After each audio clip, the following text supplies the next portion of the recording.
Most people think microcontrollers are simple, cheap, and slow, and that microprocessors are complex, expensive, and fast. But in this video, I'm flipping that upside down because I'm comparing a $2 microprocessor that can run Linux against a $20 microcontroller that's literally twice as fast. And here's the weirdest part. Why is the microcontroller faster? And why is it more expensive than the microprocessor? Well, we'll get to that, but first, there's one critical difference between a microcontroller and a microprocessor that I really need to tell you about because it explains everything. Hi, I'm John Teal. I was a microchip design engineer for Texas Instruments for over 10 years before developing and launching my own hardware product, and now I hope others do the same. So when people hear microcontroller, they usually picture a little chip with some flash, some RAM, a bunch of peripherals, and your firmware running directly on the hardware. Power comes on, a tiny boot ROM runs, it jumps straight into your code, and that's pretty much it. There's no operating system, no virtual memory, no processes, just raw native execution. A microprocessor is built for something completely different though.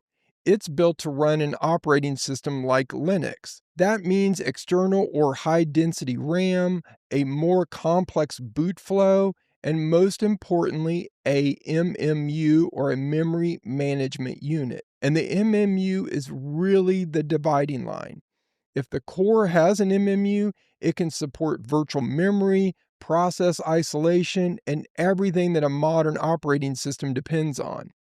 If it doesn't have an MMU, then you're in bare metal territory or maybe running a small real-time operating system. So in the real world, a microcontroller gives you instant boot, deterministic timing, and tight control over everything happening on the chip. Nothing gets between you and the hardware. On the other hand, a microprocessor gives you Linux, drivers, file systems, networking, and the ability to run multiple applications. But you pay for that with complexity, higher power, and timing that's never fully predictable. And that's the real dividing line here. It's not the clock speed or the price. It's the memory architecture and the type of software the chip is designed to run. Now, real quick, before we get into the details of these two really unusual chips, if you need help selecting the best microcontroller for your product, then I've created a free microcontroller selector tool for you.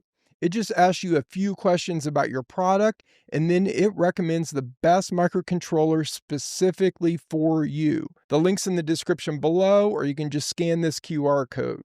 So let's start with the microprocessor, which is the all-winner F1C100S, because this chip is really fascinating. It's built around an old ARM9 core from the early 2000s.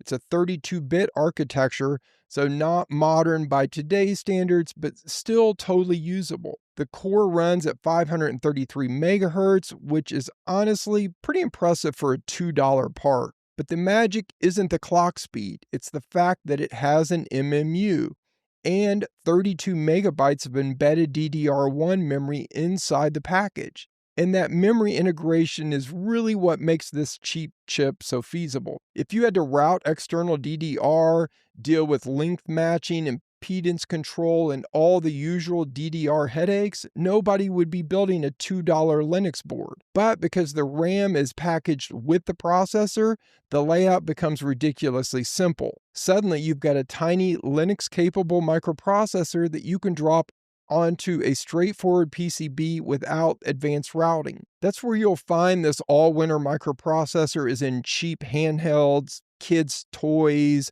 little media players, anything where cost is really critical. And it runs Linux, which gives you a big head start. Yeah, it runs a minimal Linux system, but you can still build perfectly usable little interfaces with it. You get USB 2.0, SD card support, and an LCD controller, audio interfaces, and enough horsepower for menus, audio playback, and simple GUIs. And because it runs Linux, you get access to a ton of existing software that would be really painful to recreate from scratch on a bare metal microcontroller. All right, now let's switch to the opposite end of the embedded world, and that's the NXP IMX RT1170. This thing is technically a microcontroller, but in raw real-time performance, it absolutely outmuscles a low-end Cortex-A processor. The main core is a 1 GHz Cortex-M7. Yes, 1 gigahertz. And for a microcontroller, that's pretty ridiculous. It also includes a 400 megahertz Cortex M4 for handling other tasks in parallel.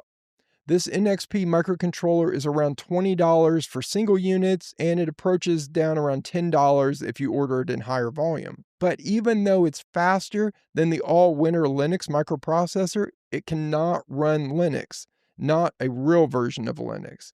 Yeah, there are some scaled down versions of Linux that it could technically run, but you lose memory protection, process isolation, and basically all the stuff that makes Linux valuable to start with. So in practice, nobody uses it that way. This microcontroller is built for something completely different.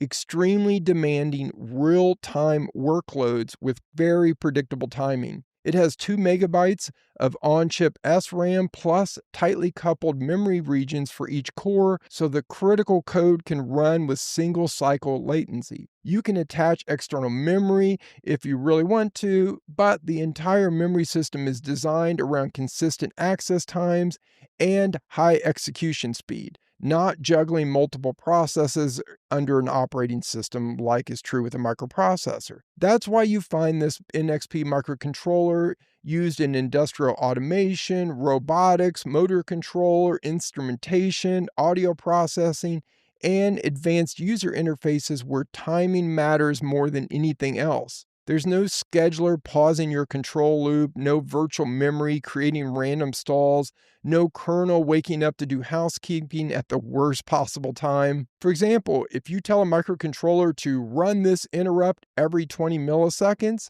well, it runs the interrupt every 20 milliseconds forever. So why is the microcontroller faster than the microprocessor? And why is the microcontroller the more expensive one? You'd think the Linux chip would be the pricey one. But part of the answer lies in the process technology. The NXP microcontroller is fabbed on a more advanced node with tighter tolerances. That just costs more. It also has a bigger die with more on-chip memory and more peripherals. But it's also a completely different design philosophy. Microcontrollers are optimized for raw execution speed and deterministic behavior. They're built to run tight loops at very high speed with predictable timing. So vendors squeeze every bit of performance out of them. Microprocessors like this all-winner chip spend silicon on the MMU, on caches, tuned for general purpose workloads, on memory controllers for high density RAM, and on peripheral blocks that expect Linux drivers to manage them. Meanwhile, the NXP microcontroller skips the MMU, it uses a simpler memory hierarchy, and focuses its silicon on compute performance, internal SRAM, and predictable bus structures. Memory is another area where the split between these two chips becomes obvious. The all-winner microprocessor has 32 megabytes of on-package DDR1. Super impressive for a $2 chip. But once Linux boots, a good chunk of that memory is already spoken for. Between the kernel, background services, the file system, and your application, that memory gets eaten up fast. It's enough for simple user interfaces and light workloads, but you're always working within pretty tight limits. The NXP microcontroller lives in a totally different world. It's all about fast internal SRAM with extremely low latency. There's no kernel eating cycles, no background tasks you didn't ask for, and your firmware owns the entire system. You control every byte and every cycle exactly how you want with a microcontroller. If you compare the all-winner Linux chip and the NXP microcontroller in real-time workloads, the microcontroller absolutely destroys it. Even though the Linux chip runs Linux and sounds more capable, the raw cycle-to-cycle throughput of the microcontroller is in a totally different league. If you're reading sensors, running control loops, or processing audio in real time, the microcontroller is going to win by a huge margin. But if you want a GUI, media playback, a web server, or high-level software, The Linux chip wins instantly, not because it's faster, but because Linux brings a whole software ecosystem along with it. Now let's talk about power for a moment. The all-winner Linux chip always has something running in the background. Kernel threads, schedulers, timers, even when it looks like it's idle. That means higher baseline power consumption.